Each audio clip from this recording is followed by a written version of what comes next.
Hello everyone, welcome back to my YouTube channel research home science by Varshika ma'am. आज हम लोग फिर से होम मैनेजमेंट जो हमारी सीरीज़ चल रही है, होम मैनेजमेंट में आज हम लोग फिर से देखेंगे समय एवं शक्ति व्यवस्थापन से संबंधित कुछ महत्वपूर्ण एमसीक्यू क्वेश्चन।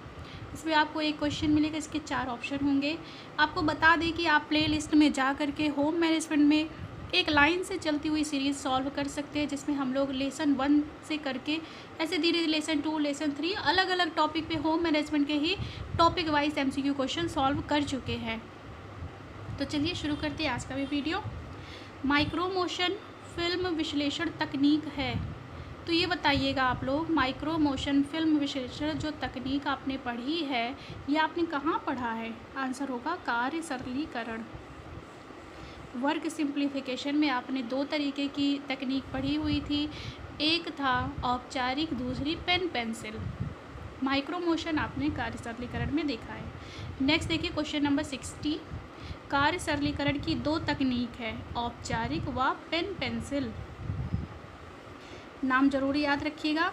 अक्सर देखिएगा बेटा, बात यह है कि जो पेन पेंसिल टेक्निक्स है ना, इसके जगह पे आपको अनौपचारिक शब्द भी देखने को मिलता है। यहाँ भी आप देखेंगे औपचारिक और अनौपचारिक ऑप्शन भी दिया हुआ है, औपचारिक व पेन पेंसिल टेक्निक भी दिया हुआ है। तो यहाँ पे आपके सामने अगर क्लियर आंसर लिखा है तो इसे हम लोग कहेंगे यही आंसर सही है। Question number 61।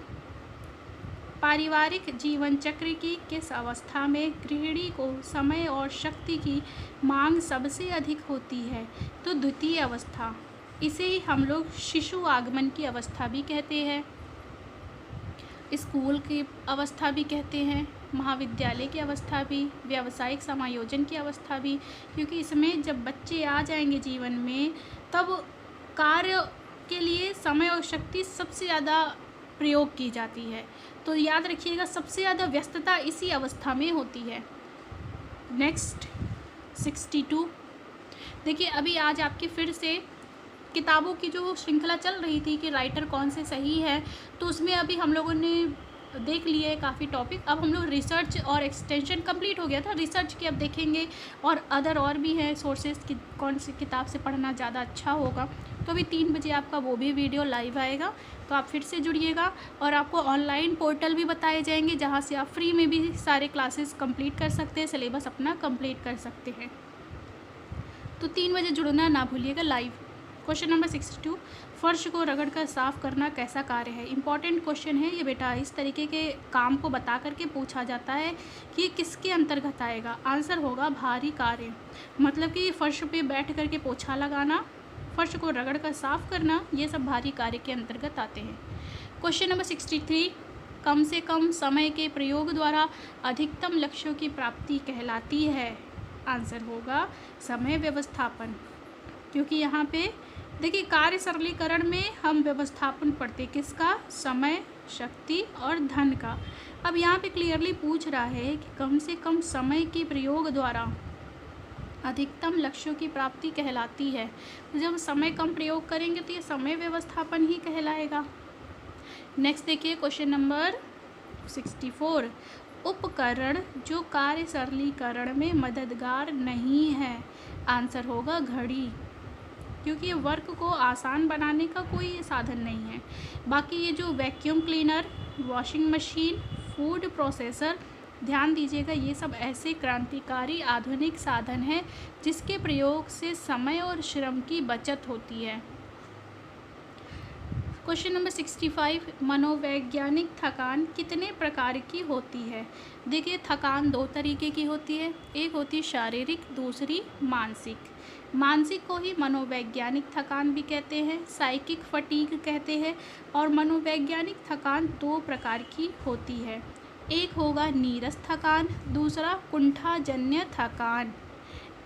ठीक है, एक होता है इंग्लिश में बोर्डम, बोर हो जाना एक ही कार्य से, दूसरा होता है फ्रस्ट्रेशन। Question number 66। कौन मनोवैज्ञानिक थकान का उदाहरण नहीं है? आंसर होगा शारीरिक थकान, क्योंकि ये शारीरिक थकान का प्रकार है। और आपके सामने देखिए मनोवैज्ञानिक थकान के 2 उदाहरण, 2 प्रकार भी लिखे हुए हैं। Next question number 67। योजना बनाना एक प्रक्रिया है, शारीरिक, मानसिक ए तथा बी दोनों या उपयुक्त सभी। देखिए, प्लानिंग करना मानसिक प्रक्रिया होती है, ये याद ज़रूर आप रखिएगा। किसी भी चीज़ के लिए प्लानिंग करते हैं तो अपने दिमाग का प्रयोग करते हैं, मन में उन चीज़ों का प्लान बनाते हैं। आंसर होगा मानसिक। Next question number 68। लंबे समय तक कठोर शारीरिक कार्य के बाद मांसपेशियों में थकान अनुभव होने का कारण है। ऑक्सीजन की पूर्ति में कमी, ग्लूकोज का अवक्षय, पेशीय तंतु में टूट फूट, लैक्टिक एसिड का संचय। आंसर होगा लैक्टिक एसिड का संचय। होम मैनेजमेंट से अक्सर ये वाला प्रश्न पूछा ही जाता है। हमें शारीरिक थकान इसीलिए होती है क्योंकि जब हम लगातार कार्य करते हैं तो हमारे शरीर में लैक्टिक एसिड जमा होने लगता है। इस कारण हमें थकान महसूस होती है। इसीलिए बीच में थोड़ा सा आराम कर लेने से लैक्टिक एसिड शरीर से मुक्त हो जाता है, जिससे हमें फिर से ऊर्जा मिल जाती है कार्य को करने के लिए। अब देखेंगे हम लोग क्वेश्चन नंबर 69। क्वेश्चन नंबर 69 है, पारिवारिक जीवन चक्र का प्रथम सोपान है। आंसर होगा प्रारंभिक परिवार। पारिवारिक जीवन चक्र का प्रथम सोपान है प्रारंभिक परिवार, द्वितीय सोपान है विस्तृत परिवार, तृतीय सोपान है संकुचित परिवार। Next question number 70। कार्य सरलीकरण का अर्थ कार्य करने की सबसे आसान एवं शीघ्र विधि की सचेतता खोज करना है। यह परिभाषा संबंधित है निकिल एवं डॉर्सी से। Question number 71। विश्राम काल का अर्थ है कार्य पूर्णतः बंद कर देना, कुछ समय कार्य के तनाव से मुक्ति, कार्य का निरंतर अवलोकन करना, इनमें से कोई नहीं।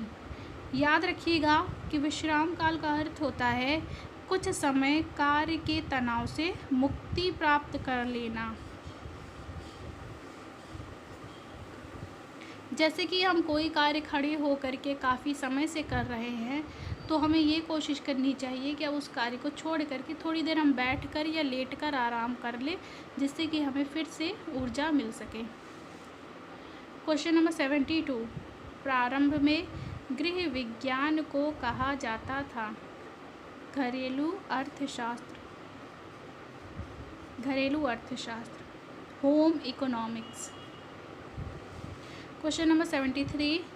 किस थकान के लक्षण है असंतोष, उबासी लेना, उदासीनता, कार्य से छुटकारा पाने की इच्छा। आंसर होगा नीरस थकान। देखिए, नीरस थकान वह थकान होती है कि जब हम एक ही कार्य को रोज़ एक ही तरीके के कार्य को करते हैं तो उसमें हमें इंटरेस्ट ख़त्म होने लगता है, तो इस कारण हम बोर होने लगते हैं। जैसे कि आप जब स्कूल में पढ़ते रहे होंगे तो आपका कोई क्लास बहुत इंटरेस्टिंग लगता रहा होगा, आप उस पीरियड का इंतज़ार करते रहे होंगे कि वो वाली मैम आए, वो सर आए, पढ़ाएं, हमको बहुत अच्छा लगता है। कई टीचर ऐसे भी आते रहे होंगे आपको पढ़ाने की जिनके क्लास में आपको कोई चीज़ें समझ में नहीं आती थी, आपको कठिन लगती थी, आप परेशान होते थे, तो आप उस समय क्या करते थे, उबासी लेते थे, सोचते थे कि समय जल्दी बीते ताकि क्लास ओवर हो जाए। तो यही कहलाती है नीरस थकान, बोर्डम फटीग। नेक्स्ट, कुंठाजन्य थकान के कारण है कार्य के प्रति संतुष्टि ना होना, कार्य की सफलता में संदेह होना, समय एवं शक्ति योजना के अनुसार कार्य का पूरा ना होना, उपयुक्त सभी। तो कुंठाजन मतलब फ्रस्ट्रेट, इरिटेट कब होते हैं? इन सभी कारणों से। आंसर होगा उपयुक्त सभी। अब इन कारणों को आप एक बार और अच्छे से पढ़ लीजिए, देख लीजिए, क्योंकि इनमें से ही ऐसा ऑप्शन दे करके भी एक ऑप्शन का भी आंसर पूछा जाता है। Question number 75। अत्यधिक थकान उत्पन्न करने वाला कार्य नहीं है टीवी देखना, हाथ फैलाना तथा झुकना, चलना, भार उठाना। अब देखिए, टीवी हम देख रहे हैं तो इसमें सिर्फ चक्षु प्रयास कर रहे हैं और ये तो मनोरंजन के लिए कर रहे हैं, हमें इसमें किसी भी तरीके का कार्य नहीं करना पड़ रहा। आंसर होगा ए। 76 देखिए, थकान का प्रकार नहीं है। शारीरिक थकान, मनोवैज्ञानिक थकान, सामाजिक थकान, नीरस थकान। आंसर होगा सामाजिक थकान। थकान का प्रकार शारीरिक भी है, मनोवैज्ञानिक भी है, और मनोवैज्ञानिक के अंतर्गत नीरस थकान भी आता है, लेकिन सामाजिक थकान किसी भी प्रकार का थकान नहीं है। इसमें ये ऑप्शन गलत दिया है। नेक्स्ट, शरीर की कार्यक्षमता पर थकान का प्रभाव नहीं होता। आलस्य, शिथिलता, एकाग्रता, नींद का आना। अभी देखिए ये तीनों शब्द निगेटिव है, एक ही शब्द इसमें पॉजिटिव है। शरीर की कार्य क्षमता पर थकान का प्रभाव नहीं होता।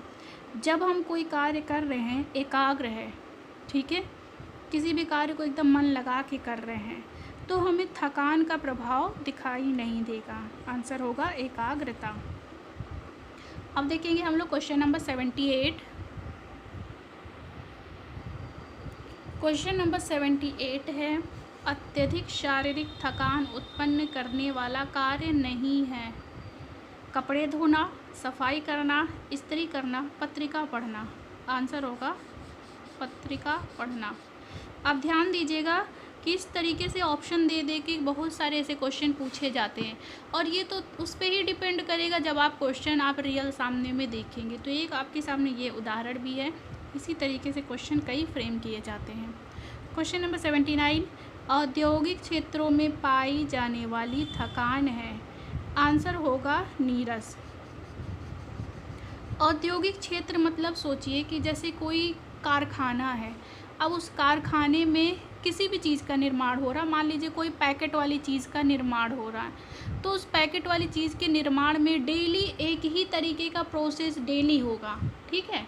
जैसे रॉ मटेरियल या कच्चा पदार्थ है, उसे एक मशीन से दूसरे जगह पहुंचाना, उसकी साफ़ सफाई करना, फिर प्रोडक्ट तैयार हो जाए इसको पैक करना, फिर उस पैकेट को भी बड़े डिब्बे में पैक करना, फिर गाड़ी में लोड करना और अपने निर्धारित स्थान पे पहुंचाना। और सोचिए यही एक कार्य है कि जो डेली कम से कम 8-10 घंटे 12 घंटे करना है, रोज़ करना है, 365 दिन करना है, तो ये औद्योगिक क्षेत्र में नीरस ही तो होगा। बोर नहीं हो जाएंगे हम एक ही तरीके का कार्य करते हुए। जैसे रोज़ आपसे कह दिया जाए तुमको मठरी बनाना है, रोज़ मठरी बनाना है, तो आप सोचिए जब त्यौहार पड़ता है, जैसे होली का समय है, कोई भी त्यौहार है, जब हमें पकवान बनाना होता है, तो हम एक ही दिन जब पकवान बनाते तो बोर हो जाते, पक जाते, थक जाते हैं। तो सोचिए कि रोज़ अगर हमें वही काम करना पड़े तो हमें नीरस या बोर्डम फील होने लगेगा। नेक्स्ट क्वेश्चन नंबर 80, समय यंत्र का प्रकार नहीं है। विश्राम काल, कार्यवक्र, अत्यधिक कार्यभार और थकान। तो ये समय यंत्र का प्रकार नहीं होगा, बाकी ये 3 ऑप्शन यही होते हैं। क्वेश्चन नंबर 81, मध्यम शारीरिक परिश्रम करने वाले व्यक्तियों को कुल काम के घंटों का कितना प्रतिशत विश्राम मिलना चाहिए। तो जो भी मध्यम रूप से शारीरिक परिश्रम करते हैं उन व्यक्तियों को कुल काम के घंटों का, यहाँ पे देखिएगा मध्यम कार्य के लिए 16% दिया हुआ है, और अत्यधिक भारी काम करने वालों के लिए मैंने देखा हुआ था तो 57% था। बाकी अगर इस तरीके का, हाँ देखिएगा, जो अत्यधिक कठिन कार्य करेंगे उनके लिए 57% सही होगा। यहाँ मध्यम शारीरिक कार्य करने वालों के लिए 16% है। कार्य के मध्य विश्राम काल का अर्थ है कुछ समय कार्य के तनाव से मुक्ति। नेक्स्ट क्वेश्चन नंबर 83, अधिक शारीरिक श्रम करने वाले व्यक्ति को कुल आय का कितने प्रतिशत विश्राम मिलना चाहिए। आंसर होगा 57। 100% अगर व्यक्ति कोई कार्य कर रहा है तो उस कार्य का 57% उसे आराम मिलना चाहिए। क्वेश्चन नंबर 84, थकान का कारण है कार्य की अधिकता, कार्य की नीरसता, कार्य के प्रति घृणा, उपयुक्त सभी। थकान का ये सभी कारण हो सकते हैं। क्वेश्चन नंबर 85, थकान से बचाव का उपाय है उचित आसन, अनावश्यक क्रियाओं से बचना, आधुनिक यंत्रों का उपयोग, उपयुक्त सभी। आंसर होगा सभी।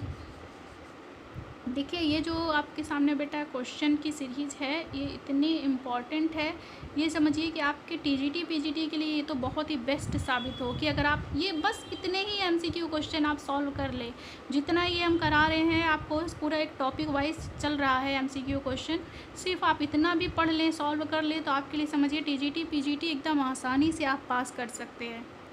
अब देखिएगा 86 कार्य, विश्राम एवं शयन तीनों में कितना अनुपात होना चाहिए? आंसर है 8-8-8। आपको याद होगा 2021 टीजीटी में ये वाला प्रश्न आया हुआ था और ये जो प्रश्न हम आपको सॉल्व करा रहे हैं ये काफ़ी पुरानी समझ लीजिए सीरीज़ है, इससे हम सॉल्व करा रहे हैं। तो ये सोचिए इस तरीके के क्वेश्चन आने वाले समय में आ चुका है, जबकि ये किताब आपकी जो ये और भी पुरानी है, तो आप समझिए कि कितनी इम्पोर्टेंट ये किताब है। नेक्स्ट है, प्रत्येक व्यक्ति को अपनी दिनचर्या एवं सुविधा के अनुसार विश्राम की डैश एवं डैश निश्चित करना चाहिए। देखिए इसका डायरेक्ट आंसर हम आपको बता दे रहे हैं, प्रत्येक व्यक्ति को अपनी दिनचर्या एवं सुविधा के अनुसार विश्राम की अवधि एवं तरीका निश्चित करना चाहिए। ओके, अब देखेंगे क्वेश्चन नंबर 88। क्वेश्चन नंबर 88 है, मांसपेशियों में लैक्टिक एसिड संचित होने के कारण होने वाली थकान है शारीरिक थकान। क्वेश्चन नंबर 89, कार्य के प्रति उदासीनता किस थकान के लक्षण है? आंसर होगा नीरस थकान। क्वेश्चन नंबर 90, निम्न में से कौन सी थकान निराशा से उत्पन्न होती है? निराशा से उत्पन्न होने वाली असंतोषजनक कार्य दशाएं। क्वेश्चन नंबर 91, कार्य सरलीकरण का अर्थ है कार्य को सरल तरीके से करना। क्वेश्चन नंबर 92, किसी भी कार्य को कम मात्रा में समय व शक्ति के उपयोग के द्वारा करने की तकनीक को कार्य सरलीकरण कहते हैं। यह परिभाषा किसने दी है? आंसर होगा Rajmal P Devdas. Question number 93, किसने सरलीकरण में समय एवं शक्ति दोनों के व्यवस्थापन को मिश्रित कर दिया है? आंसर होगा क्रॉस एवं क्रेंडल। क्वेश्चन नंबर 94, कार्य सरलीकरण की कितनी टेक्निक्स होती है? आंसर होगा 2, औपचारिक और पेन पेंसिल। क्वेश्चन नंबर 95, कार्य सरलीकरण की औपचारिक टेक्निक्स को कितने भागों में बांटा गया है? आंसर होगा 4। अब ये 4 टेक्निक्स कौन कौन सी है एक बार आप कमेंट में बता दें तो बहुत अच्छा लगेगा आंसर सुन के कि आप लोग सीरियसली पढ़ाई करते हैं। नेक्स्ट देखिएगा 96, कार्य सरलीकरण की किस तकनीक को पेन और पेंसिल तकनीक भी कहते हैं? अब इसका ऑप्शन हम आगे देखते हैं। अनौपचारिक तकनीक, औपचारिक तकनीक, स्टॉप वॉच या इनमें से कोई नहीं। अब आप देखिए आ ही गया वो आंसर, जब हमने कहा था कि जो पेन पेंसिल टेक्निक है उसे कहीं कहीं पे अनौपचारिक शब्द भी कहा जाता है, लेकिन ये चीज़ें बेटे देखिए ऑप्शन पे डिपेंड करता है। अब इसमें एक भी ऐसा ऑप्शन नहीं है, आंसर होगा अनौपचारिक तकनीक। 97 देखिएगा, कार्य सरलीकरण की औपचारिक तकनीक नहीं है।